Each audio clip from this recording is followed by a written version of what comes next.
Hey Megan, welcome to Business Your Way. I am so excited for our conversation today. I feel like it's been a while in the making for you and I to connect. We agree. We've been floating around in each other's circles for a long time, but this is the first time we've actually met face to face. Yeah.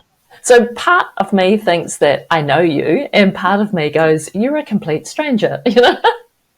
The weird online business thing. Yeah. Yeah, Yeah. yeah.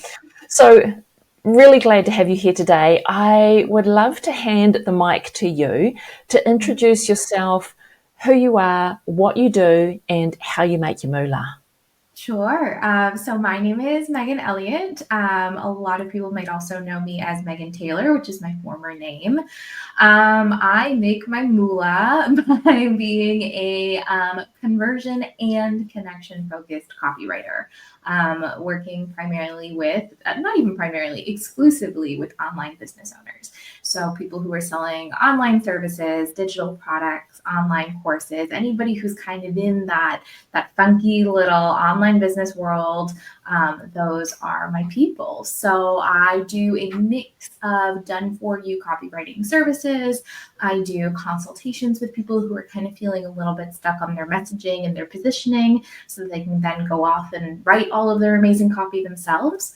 And I am also the founder of the Copy Template Shop, which is kind of meant to be the go-to resource for anybody who wants to DIY their copy for any reason at all. And that's full of copy templates and trainings and courses and other resources. Beautiful. And that's how I discovered you, was via your copy template shop. And it was, as with most online things, it's one person talks to one person who talks to one person, and then you discover. It's very much that follow the threads, which led me to your amazing products.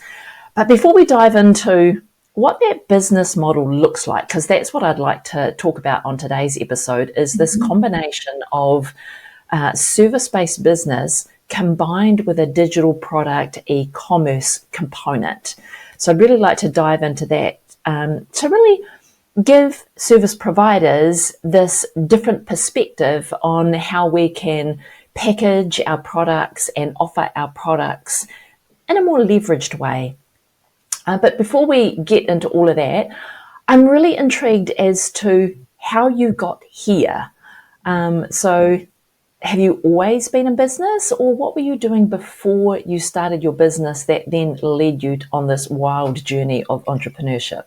Wild journey is right. I think all entrepreneurships are a fairly wild journey. So I've been an entrepreneur for a long time. I started my business when I was, oh my gosh, okay, this was 2016 is when I first initially started freelancing as a part-time entrepreneur. So I would have been 22 at the time. I actually started it. The short version of the story is I was a master's student in Scotland. I'm originally from Canada, but I did my master's degree in Scotland. It was the summer period. I was working on my master's dissertation. My student visa was expiring soon. My student loans were drying up. I was applying for every single job that I could possibly find in my field. And because I was an immigrant, not a lot of people wanted to take a chance on me. There's all these visa regulations and all of these kinds of things. I did eventually end up finding a job and stayed in Scotland and worked full-time there for a little while before going full-time in my business. But in the meantime, while I was in this panic of what am I going to do before my student loans dry up, I learned about Upwork, which is a freelance platform, and I kind of hopped on there and started freelancing, doing every which thing. Literally everything from transcription. So you can imagine 2016, the little nice AI bots that we have that translate all of our podcast episodes and stuff didn't really exist back then. So a lot of transcription was done manually. I was doing a lot of that. I was writing blog posts and kind of dabbling into content writing, I would say, not so much copywriting at the time. But my background is in public relations and communications. So writing was always just like a very natural fit for me. Mm-hmm. Um, and it kind of grew from there. As they say, the rest is history. I had some really wonderful clients who took chances on me. Mm-hmm. A really wonderful client who I have worked with for, gosh, almost 7 years now, I want to say. I think we've been together 7 years now this year. A retainer copywriting client who kind of took me on when I was still learning the ropes of like conversion copywriting and sales copywriting, which was a little bit different than like my PR and communications background. She gave me access to like copy hackers courses and had another copy mentor on her team. And I got to learn a lot from that and just kind of kept going and expanding from there. Beautiful. So started off as a freelancer. What does Mhm. that look like now? Like how has your business morphed over the years? Because I know we say kind of freelancers, they're just in dabbling in other people's Mhm. business. And there seems to be this transition between freelancer into like business owner business model. I would agree with that. I think it's very much like a mindset shift that happens. Like, or I don't know what happens first. It's like a chicken or an egg situation.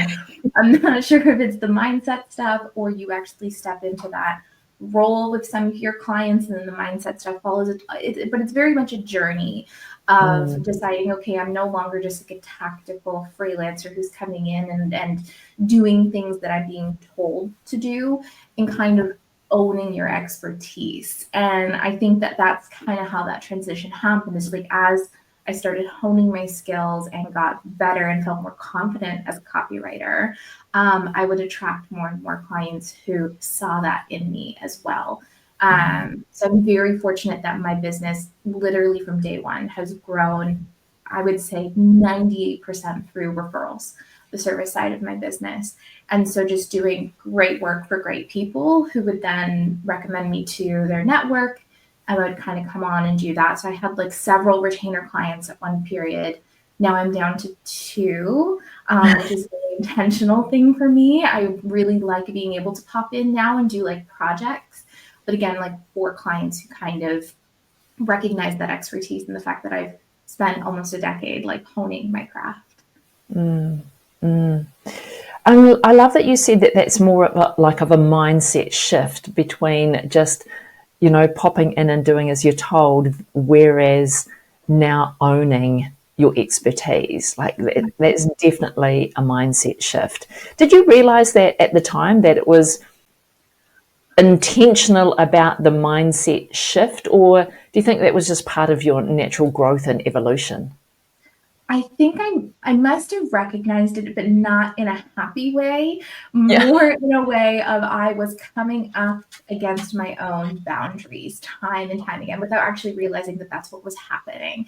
So I Mm, think when you are starting to come up against clients who are like micromanaging a little bit, or you like, you know the difference, you feel the difference when you're working with a client who is like, I feel like I know better than you, and you are just somebody that I'm hiring to do the work that I don't particularly want to do, versus the people who are hiring you because they see that you are good at what you do and they trust you. And so I think as I was coming up against those situations and learning how to identify, set, and communicate my own boundaries, and just learning to be a more confident human being. I was also in my early 20s at the time. As I get a little bit older, just the personal mindset shifts that are happening. Yeah, I think it was happening. I think there was an awareness, but it wasn't like, oh, this is mindset stuff happening. It was more like there's a lot of growth, but like very uncomfortable growth happening. yeah.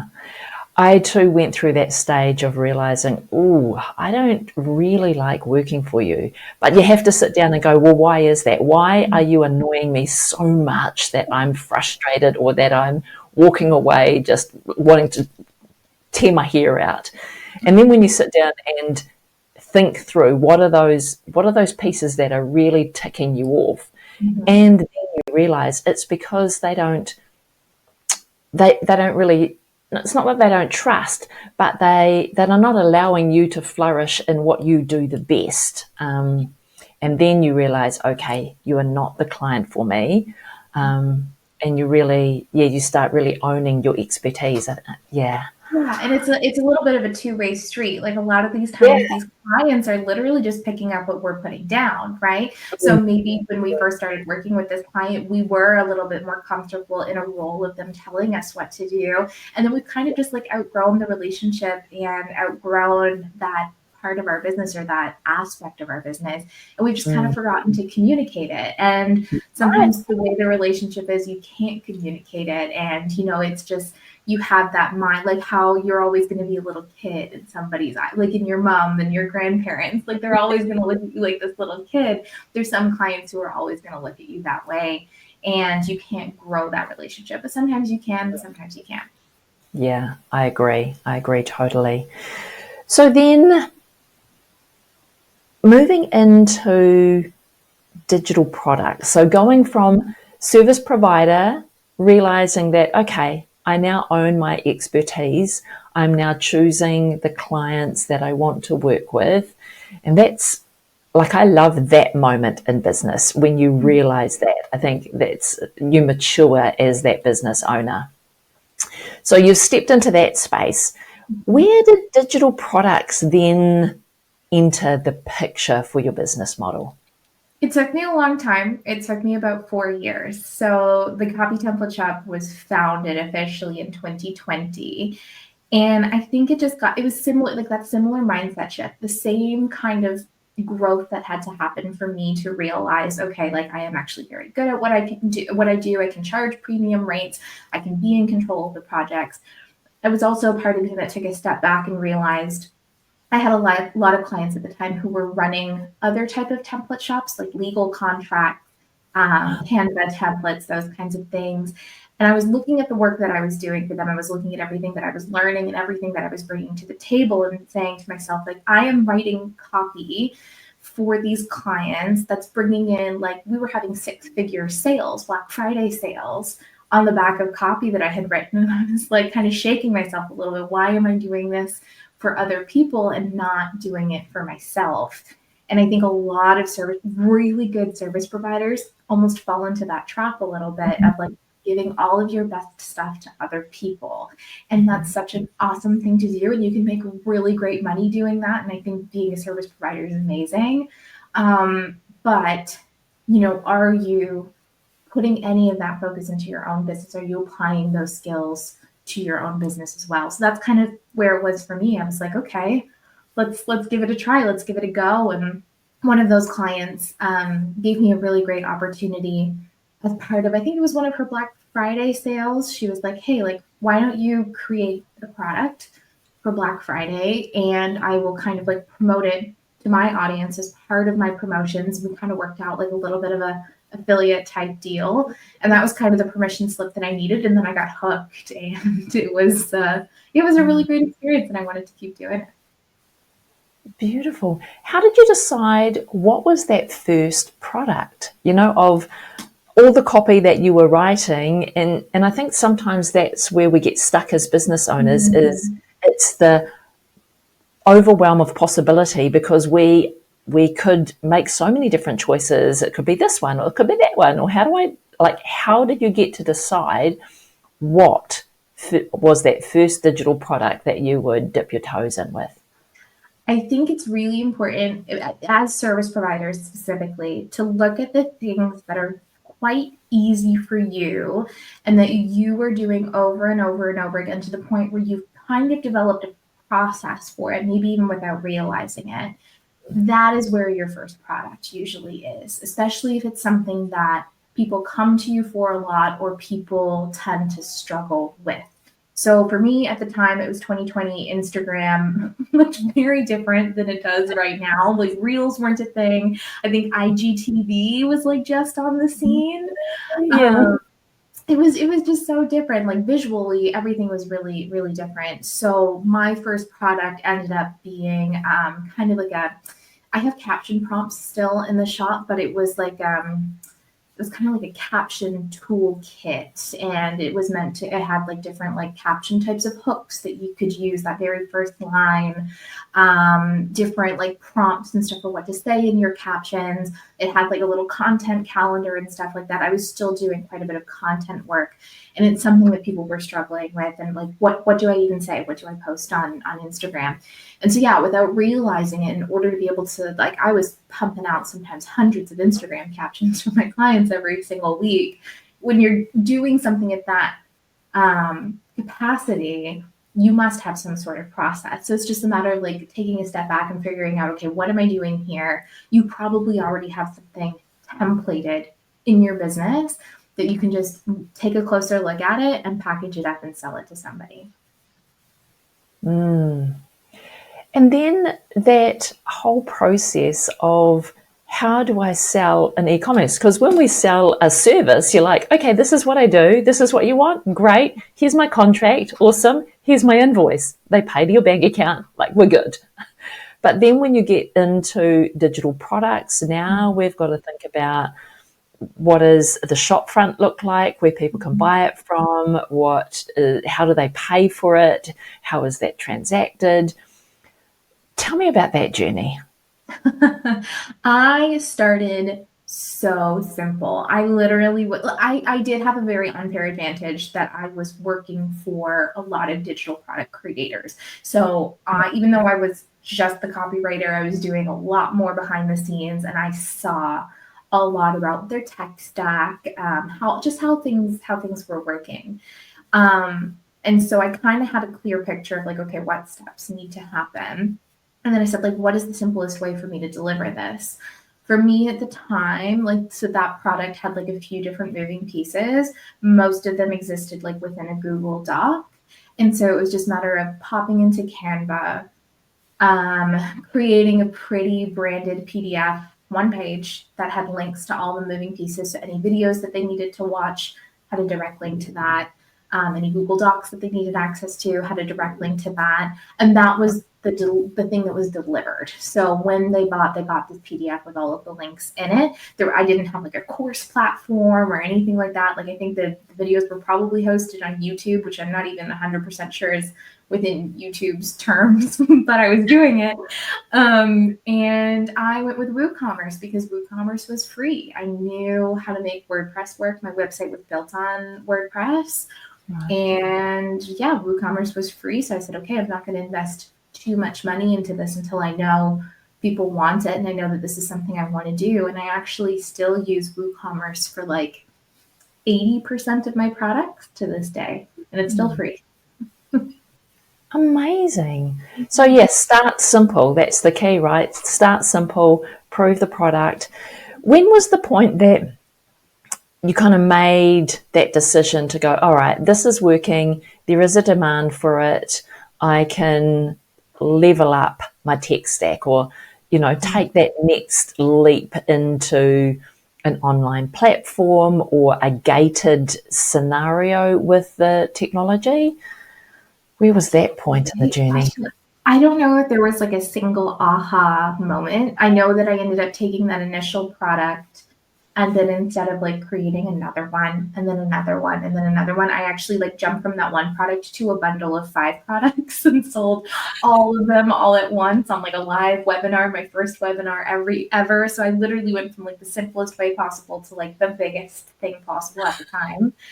I think it was just a matter of knowing my numbers and being okay with the service side of my business, bootstrapping the digital product side of my business for a little while. I don't think I broke it down and looked at like, oh, the templates are making this much money, so now I'm going to invest in a course platform just for the templates. I think even to this day, even though the Copy Template Shop is very successful, the service side of my business makes significantly more money, and my profit margins are way higher. So if I looked at it and really looked at it, I would say that it probably is still to a certain extent bootstrapped. There's so much overlap in my business that it's hard to tell. Yeah, there wasn't like a clear, logical financial decision. It was more like, okay, the business has this much extra money right now. Where does it make sense for me to pour a little bit extra into this side of things so that I can grow it? Beautiful. And are you finding that now you've invested that money into a platform where most things are automated now, that you don't need to spend as much time on producing and looking after that digital product shop, and you can now focus on delivering services?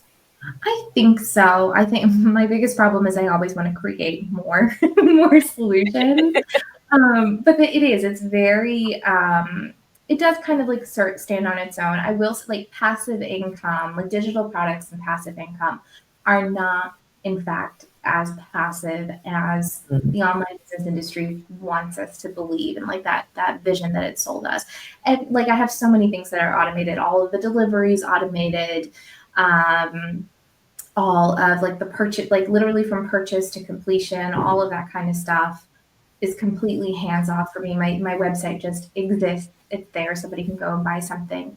There's still a lot of customer service that has to happen. So it got to the point last year where I brought on somebody to answer those customer service questions for me. That is something I suppose you could automate now, especially with AI, but it's not something I ever wanted to do. I still want there to be a human touch, even if it's not me responding to every single email. And the marketing aspect of it is still very, very hands on. I basically have to treat the copy template shop as a client because there's still marketing that needs to happen. There's sales efforts that need to happen. I feel like I'm getting a bit rambly and maybe not answering your question, but like it is at the point where when I want to focus more on my services, I can, and the shop is still very self-sufficient. But there are seasons where I will go back and forth between the two. I mean, that was really good insight, because I agree. There's this thought, train of thought, and I think it's because it's being sold to us that digital products are a passive form of income. And really, what we're doing with digital products is we're automating the repetitive sales. So we're creating a product that, is essentially a shampoo bottle, that you'll go to the shop, buy it, use it, come back for more. But the automations that we've put into place for that purchase and delivery it can be hands off. But the other aspects of marketing, promoting, looking after our customers is still very much time investment. Absolutely. And the So I'm visibility glad needs that you is raised that. different. I'm Yeah. sorry. Yeah. You. Um, I had a whole lot of things written down that I really wanted to jump to. And maybe we go down this track of, clients coming in the door. So clients could potentially come in the door as a service client and purchase digital products, or they could come in and purchase a digital product and then decide, no, actually, I want Megan to do it for me. What's that combination like in your business at the moment? Or what was it like when you first put the two things into your business model before you decided that you would limit your service clients? It's interesting. Like I think again, there's a big conversation out there about like offer ladders, right? So there's this idea that, oh, you're going to put these low ticket offers out there. People are going to buy them. Then they're going to buy your mid ticket offers. And eventually they're going to warm up to you to the point where maybe they want to hire you for like your higher ticket services. That does happen sometimes, but I would say that it's the exception rather than the rule. And I think that's also a big mindset shift that had to happen for me as the shop got bigger and more popular. I realized that the people who tend to buy my templates are very different buyers with very different needs than the people who are going to purchase my services. And it's not even necessarily a matter of growth, because I think a lot of people, I think where this offer ladder idea and concept comes from in that product to service offer ladder specifically we think that, oh, as people have more money, they're going to want to hire out services instead of doing it themselves. It's not always the case. I think it depends on what it is that you're selling. I think the people who like to write their own copy are going to like to write their own copy no matter how much money they're making. So the people who tend to hire me for my services are those people who are like, I don't want to write any more copy. I've written enough copy in my life. Like, please don't make me write another sales page. And they're happy to just come and spend the thousands and outsource it to me. So yeah, like it's not so much, I don't think it ever was really like, oh, people coming to me for one thing and then eventually coming for the other. I do have some overlap. Like I have consulting clients right now who work very closely with me, like on Voxer, and I do copy editing and stuff like that for them, who still go and buy my templates.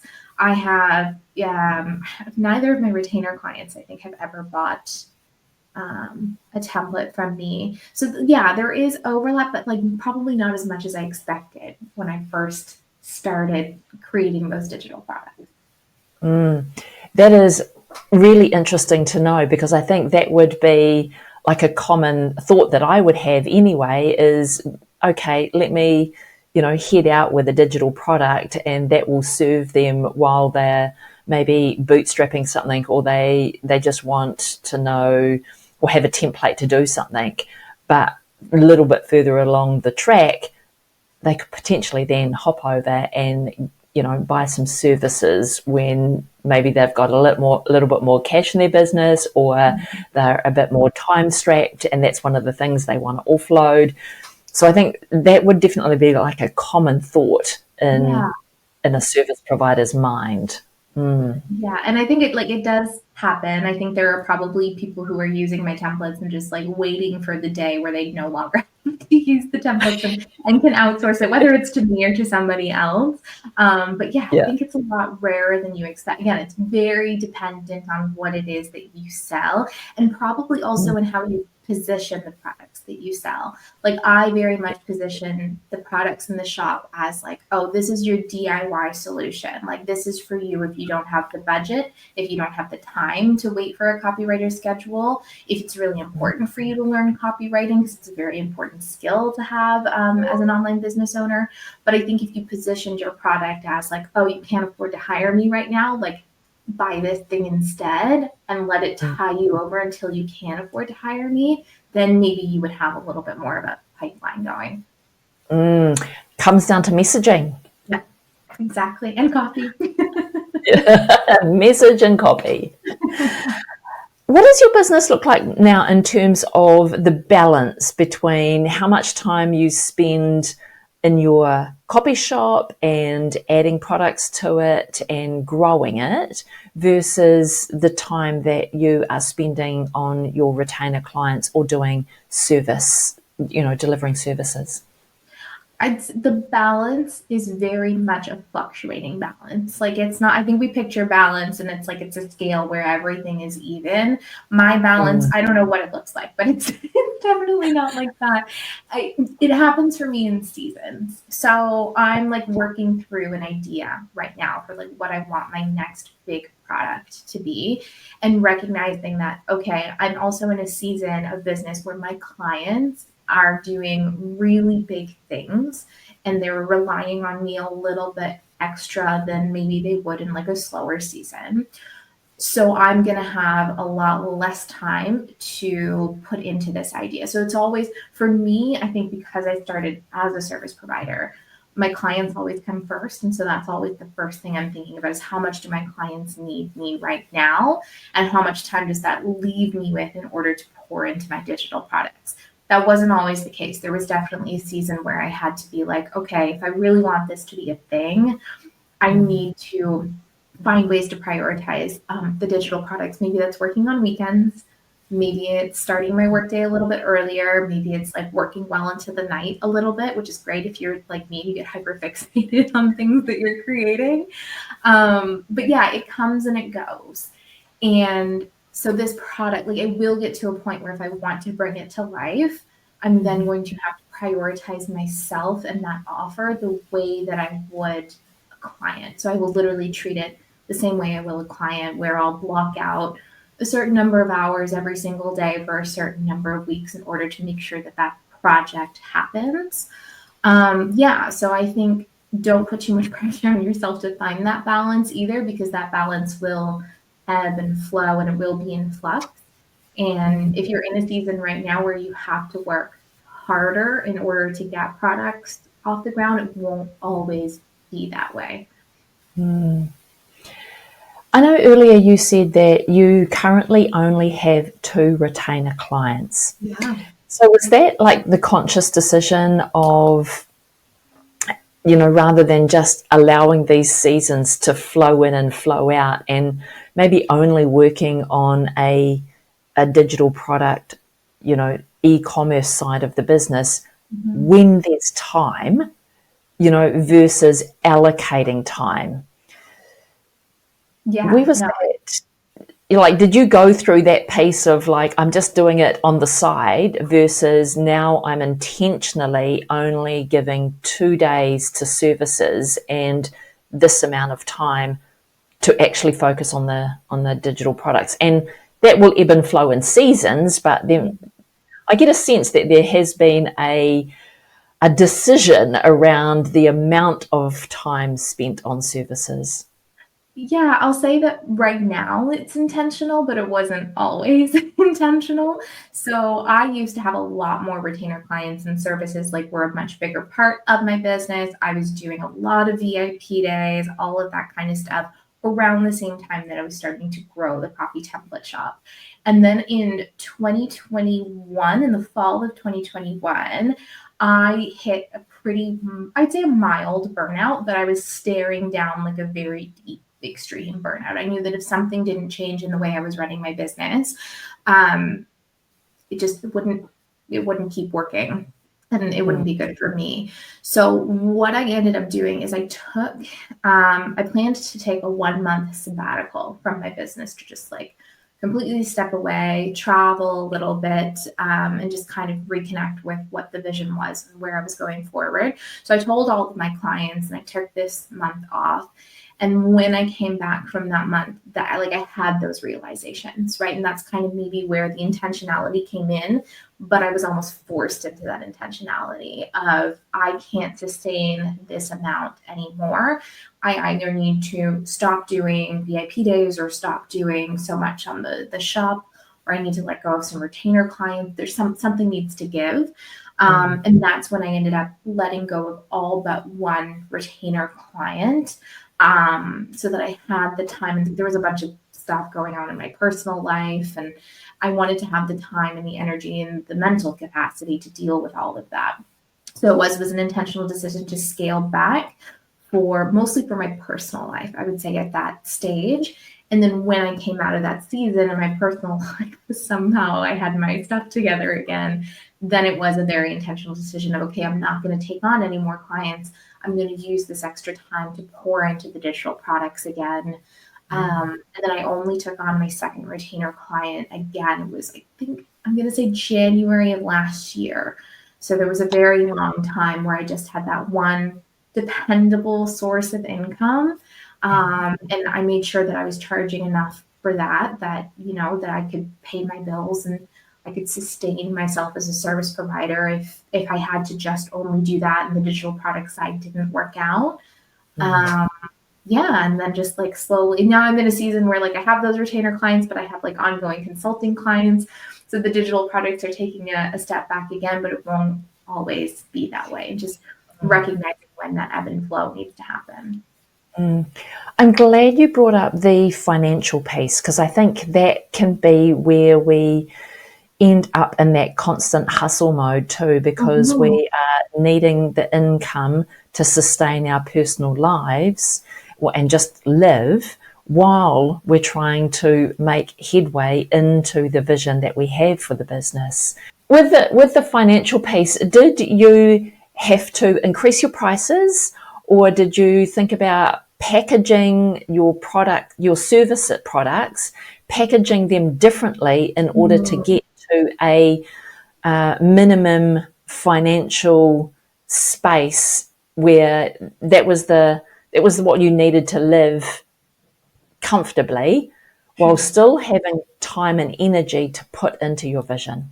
Yeah, it was a little bit of both. So it was both increasing my rates and repackaging. So I would say offering VIP days starting in about 2020 was it was another, I would say it's probably the second biggest mindset shift that happened for me outside of just transferring from like freelancer to business owner, contractor, copywriter for hire, was realizing, okay, when I started offering VIP days, my I don't want to say my perception of my worth, because I hate the expression Yeah. charge your worth. I think your worth is so much more than just what you charge, but I think maybe the worth of the value that I could provide for my clients in a certain container of time. It was like I had to take a step back and realize, oh, I'm good enough at the work that I do now that me spending an extra 5 hours on this project is not actually beneficial for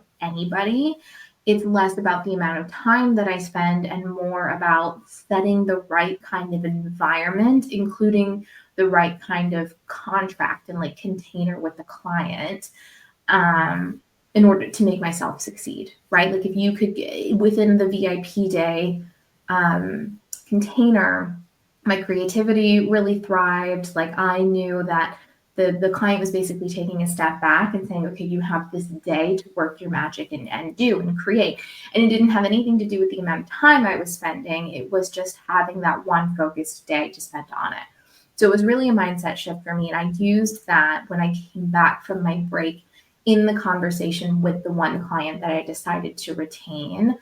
Of I don't think I even needed to come to them with a conversation of like, oh, it's not about how many hours I spend on your business, yada, yada, yada. It was more just like that was already in me and allowed me to have that confidence going into that conversation. So we changed the agreement to bring the prices up higher to the equivalent of what I was charging for a VIP day. So that was the price increase. But also the way that we worked, I no longer worked on an hourly service from that point forward. And it was more like, okay, this is the flat fee. These are the type of things that I work on for you every single month. No matter if it takes me 5 hours a month or 40 hours a month, this is the rate that I'm going to be paid to do that work for your business every single month. And we've been on that agreement ever since. Nice. And what would you say your hours have averaged out at? Because I think that would be the other fear of service providers, especially those that are currently on an hourly rate and ideally need to be moved over to a value pricing model where they can package up and put a price on it, but it's not equivalent to the hours that are worked in it. It's equivalent to the results that you're able to provide. So thinking about that and overcoming that fear of, is this enough? Because what if it only takes me 4 hours? Great, I'm winning. But what if it takes me 40 hours? Oh, gosh, I'm losing big time. How did you overcome that, and how is that averaged out for you? I think it's not necessarily something you can jump into right away, because like if you come into this kind of container with a brand new client, you're not accounting for the fact that you have to get up to speed on their business, on their tech stack, depending on what kind of work you're doing, all of these kinds of things. And you don't have a good goalpost to measure it against. Whereas this client, we had already worked together for several years. I already knew, okay, on a monthly basis, like this is around the amount of work that I do. And I didn't translate that into the number of hours. Instead, it was like, okay, on average, I do, let's say, one launch a month for you, which is one sales page and a series of launch emails. Normally, that would be 2 VIP days. This is what I would charge for a VIP day. And so it's like two VIP days packaged together with a slight discount because it's a retainer. That said, the other retainer contract that I'm on right now, I did jump into a package like that right away, which is flat fee for all of her copywriting needs. And in our contract, it does say, like, it's not based on hours, it's not based on deliverables, but the copywriter can expect to do anywhere between, I want to say it's like 3 to 5 hours a week. Wow. but then sometimes there will be launch periods where she will be doing more. So it's like it's written into the contract. So I would say for anybody who's like facing that fear, test it out. Like you're smart. You know how long it takes you to do things. Give yourself a little bit of extra wiggle room on top of that because sometimes life is gonna life and you're not gonna be able to do it. Yeah, and then make sure it's in the contract and set those boundaries, have them in writing. And when you notice that those boundaries are being pushed, identify, is it the client who is pushing the boundaries and is that a conversation that needs to be had? Or am I not respecting my own boundaries? And does something need to be reworked in like my process to make sure that I'm fulfilling what I said I was going to fulfill? That is so true. And I think it's the same, I definitely experienced that. Most of my clients over the years have all been project-based work. So events, we come in, we deliver the event, we leave. But the biggest is scope creep, So the client comes in and goes, this is what I need. So the contract goes, these are the deliverables. And then as that time period, the journey happens through that time period and the event evolves as you go, then all of a sudden the client's like, and we need this, and we need this, and we need this. And I think it's your responsibility as the business owner to identify that it's out of scope or it's outside the boundary of that contract that you've agreed to. And it's okay to raise the conversation and go, okay, that's out of scope. So, we'll need to talk about whether you want to take that on or whether that's something you want to add to our contract, and I'll come back to you with a price. So, I'm glad you brought up that boundaries piece because I think that is really prevalent in most service providers, whether it's a retainer client or whether it's project work and it's a scope of deliverables or like whatever that is. Very, very common. Very. And I always find that the best way to approach that is to almost gentle parent the scope creep. I don't know if you watch like gentle parenting videos on Instagram, but like one of the common things that they will do is instead of just telling the child what they need to do, it's offering the child a choice. So doing the same thing with scope creep, it's like when you see that the client is coming in and doing it, almost gentle parenting the client and being like, okay, this is not what's happening right now. But you have this option A or you have option B. Option A is like, we don't do this or we scale it back. Option B is you pay me this much more money and I'll do whatever you want. And then they still feel empowered. It's a less awkward conversation. You've given them options to have moving forward. Yeah, it just takes a lot of the awkwardness and the ick out of it. Yeah, that's right. Yeah. Options. I love options. Always no more than two in my experience. It's like, we could do this or we could do that. Not we could do all of this. Yeah. I really want to dive a little bit into marketing because referrals, you talked about 98% of your service-based business coming from referrals when you very first started out. I expect the template shop is a little bit different. So, starting a business where there was no need to market because referrals was keeping you alive and well, versus a template shop, which now requires a bigger reach in order to get an increased sale, which is your e-commerce model, right? Yeah. How have you navigated that, from probably still not even needing to market your services to having to now market an e-commerce shop?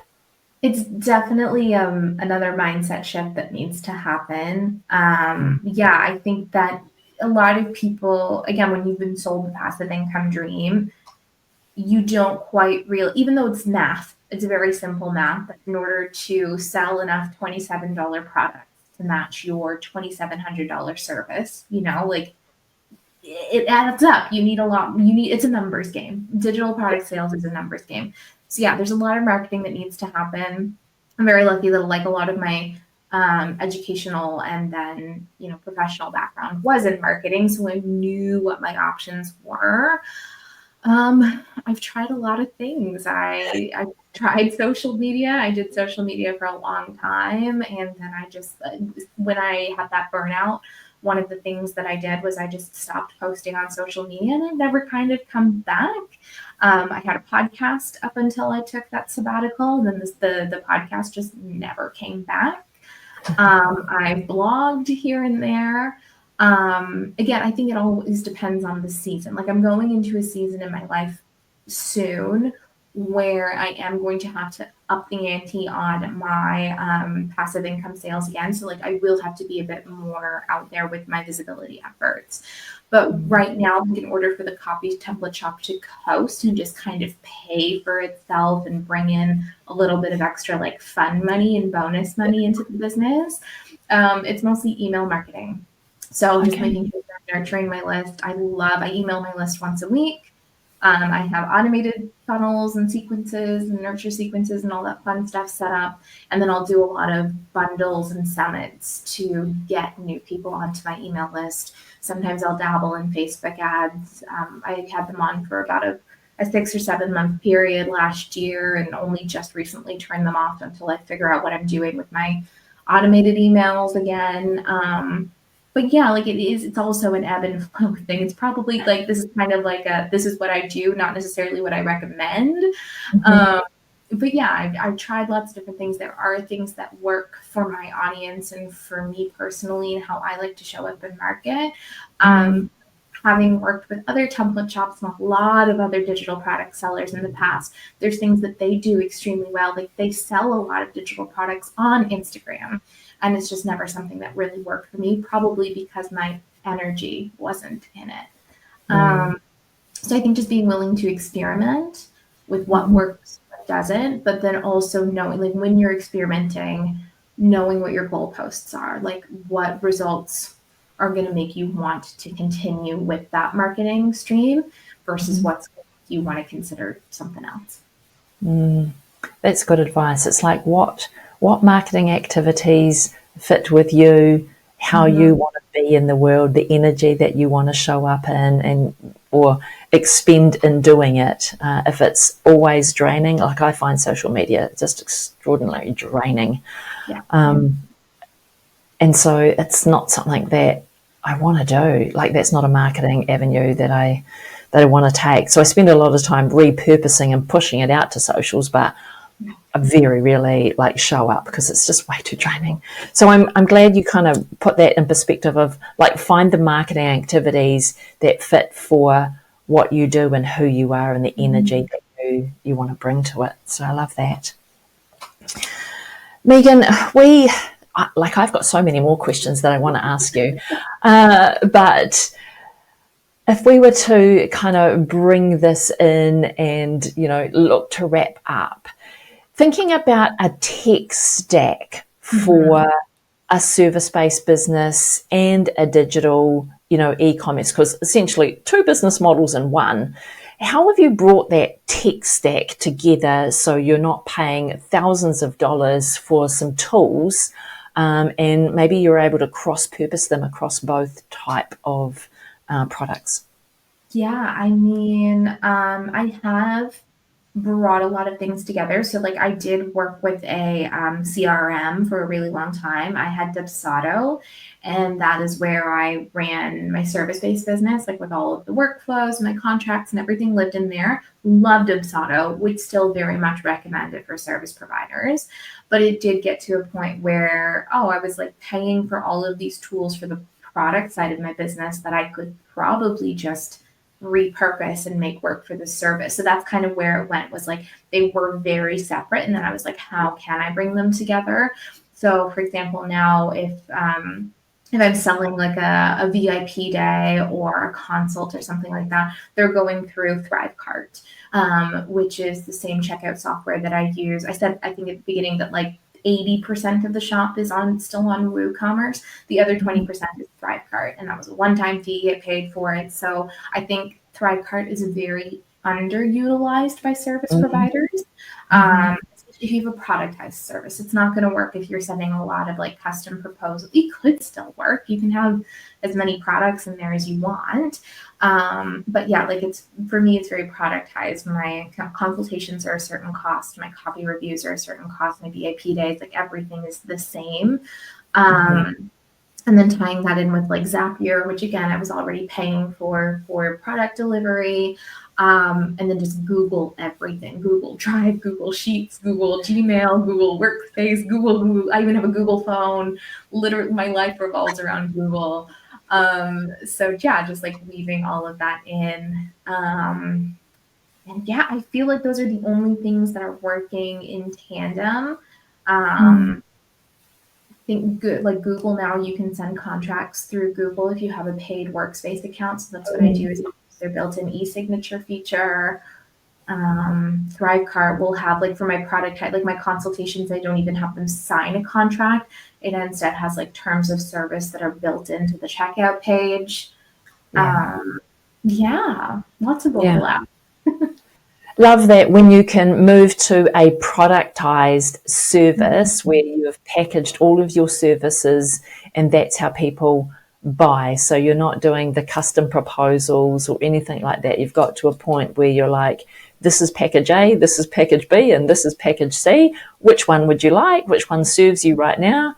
Inside of those things, we could probably do a little bit of tweaking on the deliverables, but this is how you get to work with me. And then it's just a go over here to the checkout. So I love that your business has moved along this journey of that freelancer evolving to owning your expertise and now like packaging up. So it's really clear about the value within the package that they're getting from you. So that's a beautiful journey to see that evolution. Yeah, it's definitely a privilege to be able to just like, it comes from when you're finally in that place of like, oh, well, if you want to work with me, if you want to hire me to be your copywriter, these are the ways that you work with me, instead of being like, oh, I'll write your copy for you. It's a journey, and I do feel very privileged to be at that point in my business journey where I am very much in control of how people work with me. And as long as I continue to attract people who vibe with that, then we're good. Yeah. That's the key, right? Is we need to attract people that vibe with how we want to run and operate and offer services into the world. I think that's the key piece. Yeah, and you'll always find people who vibe with it. No matter how you want to structure your business, there's going to be people out there who are okay with it. Yeah, I agree. I totally agree. All right, there is always 3 questions that I like to ask my guests, especially when it comes to service-based businesses. So what are 3 things that you would want to share with other service-based business owners who are growing their business? I wrote these down. So if you're reading, that's why, because I was like, I know this is an important one. I want to get it right. I'd say the first is on boundaries. Learn not just how to set boundaries, but also how to communicate them and enforce them. For a very long time, I was setting boundaries and failing to communicate them with the people who needed to know what my boundaries were, especially my clients. And it was causing rifts, and that was on me, and it was not on them, and the resentment was misplaced. So learn how to communicate your boundaries. Charging your worth, this idea of charging your worth is complete BS advice. Your worth is in no way, shape, or form tied to the amount that you charge. Instead, do the math. Figure out how much you want to pay yourself, reverse engineer after taxes, expenses, and availability. That is how much you want to charge, and it has nothing to do with your worth. And my third one was to treat your business like a client. So any good service provider is probably pouring their heart and soul and energy into their clients. If you want to grow your business and be really intentional about it, set aside the time and the intention that you do for your clients the same way you would for your business. Just like treat them the exact same way. If you need to, create their own Asana board and all the fancy things that you do for your clients, do it for yourself too. That is the best piece of advice, because that's how we get out of moving away from working in our business to working on our business, is we actually have to treat our own business in the same way that we treat our clients. Totally. I love that. And, on that note, that was the piece that, I learnt probably in the last 5 years when I was really rethinking my energy and time in the service business and spending less time in it and more time on it and getting that balance shifted, was that when I put time in my calendar for working on my business, it was not negotiable. It was not movable. It was like I had a external meeting with a client. So that took a lot of change in my mindset in order to say to a actual client, I'm busy, that's not available. Yeah. Where I would usually go, sure, I'll just move that, I'll pop you in there and we're good. Especially when you're not being paid for it, right? I think a lot of people are scared to do that because it's like, well, I'm losing out on money if I'm doing it and you have to change your mindset. You're not losing out on money. The money's just going to take a little bit longer to come. You're not going to get paid an invoice and then sit down and do the work, but it is going to pay off in the long run. You just have to wait. Yeah. Such good advice. Megan, thank you so much for today. That was a lot that we talked about, and your business journey is truly inspiring. So, I hope that there are lots of service-based businesses who got pages and pages of takeaway from our conversation today. So I really appreciate you. Appreciate the openness, the sharing of the journey, the challenges along the way, and the rewards that have come with it to get to where you are now in business. It's so amazing. Thank you for having me.